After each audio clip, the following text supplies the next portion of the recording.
Hi everyone, thanks for joining me for another episode of Friday Fun, even though today is Saturday, and I apologize. Gosh, I swear, I don't know what's going on, but I've had nothing but trouble trying to upload this video. So this is my third attempt at recording this. I don't know if it's the camera, if it's the disc, I don't know if it's my computer, I don't know if it's YouTube. I don't think it's my computer actually, because everything else is fine on it. But anyway, so this is my third try at this video to share with you my project for this week. So I apologize that it's late, but I appreciate all of you faithful followers who let me know when I'm late and that you're waiting for my post. So okay, so this week's project, I used this King Company Life's Journey paper pad, and my projects are two tags, my two tag templates that I made for Velma's tag swap for April. I'm super honored to be included in this coming month's swap. It's super awesome. Velma is a sweetheart, and I am just so excited to be a part of it. So thank you, Velma. So I'm going to show you the two tags that I'm duplicating. I will make 9 others of each, and I'm kind of got a mess around here because I've got an assembly line going, but I'm finishing putting those up together so I can send this out early next week. So this is my first tag. It is some medium weight chipboard that I cut to 3.5 by 7 because I didn't have the Timmy Holtz die, but this is pretty darn close in measurement. So I cut these 3.5 by 7, and then I painted them both sides with coffee bean Folk Art acrylic paint, and then on the back I went over just the back side with metallic gold acrylic paint, and then on the front side I inked the edges in Color Box Gold pigment ink, and I went around that, and then I distressed the paper from the collection and then inked the edges of it with the same Color Box Gold, and then I went back and glimmer misted it with bronze. And then I stamped this little birdie image in cocoa, and the image comes from this Lost and Found, My Mind's Eye, what is this, Madison Avenue Pretty Stamps. So it's this image right here. And then I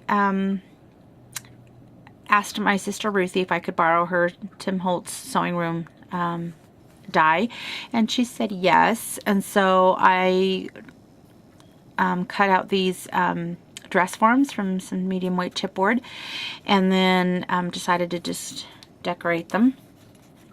And what I did was I wanted this to have a shawl as opposed to like just a necklace. So again, from the stamp set, I'm sorry for the glare, I just used this one here and I stamped it upside down in sorbet ink, and it kind of brings out a little bit of the orange that's back here in this flower that you may or may not be able to see. But I love this paper, this actual pattern. It's very pretty. So I stamped that, and then I had this eyelet lace from in my stash.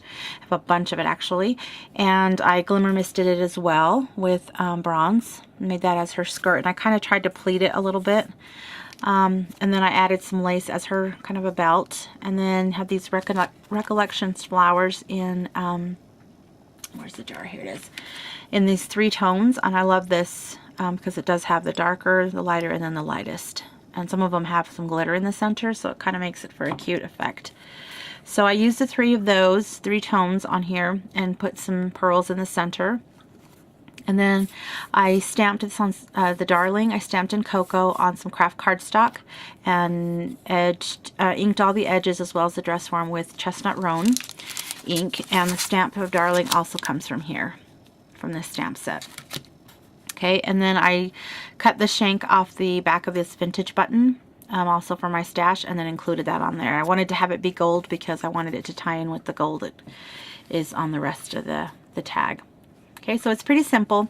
The one thing I did not do, and I don't know what I was thinking before I put this together, but was I'm going to put an eyelet up here and run some tulle through there. And I think I have some either brown or some goldish tulle up there, so it'll kind of tie that all together. So that's tag number 1. Okay, tag number 2 is this one here. And for this one I used some heavier weight craft cardstock, and I used a technique that I saw, see, the first one I saw was Jade. Those of you who know her from Jaded Studios, and then also Lovely Scrappin'. I saw her do a little, not a tutorial, but she kind of talked about how to do it. Anyway, what you do is you take your tag and you scrunch it all up and make some creases in it. Then you flatten it out and you take your Distress ink and run your Distress ink over it, and it'll define all of those crease marks with your ink. And it kind of has a really cool effect. So I did that for this tag, and then I went ahead and also glimmer misted this with bronze as well, so you can see that. Kind of. Anyway, and then I used my Spellbinders die, tag die to do this one. This is the larger of the 3 tags that's on that die. And I used the paper from the collection. And then I stamped this beautiful butterfly in cocoa and embossed it in cocoa. And then added a little pearl in the center. And this stamp comes from CTMH's Find Your Style. And it's this one here that I've used on a couple of projects before, and I've shown that to you. So I did that and then adhered it and kind of made the hole from the tag kind of the hole for the bigger tag, if that makes sense.